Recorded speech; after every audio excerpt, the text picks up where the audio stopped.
சந்ததிதழைக்கும் புண்ணியத்தை வாங்கிட்டு போங்க நிம்மதி பிறக்கும். புளியரை நீங்க வாங்க சந்ததிதழைக்கும் புண்ணியத்தை வாங்கிட்டு போங்க நிம்மதி பிறக்கும். வெள்ளை குதிரை ஏறி வரும் கருப்பசாமிதான் வெற்றி மாலை சூடி வரும் கருப்பசாமிதான்.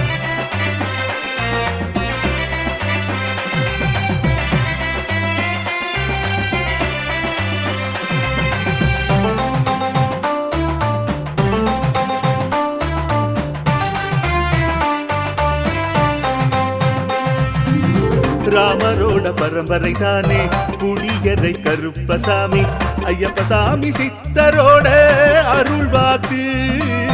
முழு முதற் கடவுளை வணங்கி அரோகரா என்று முழங்கி பாண்டி சித்தர் வழி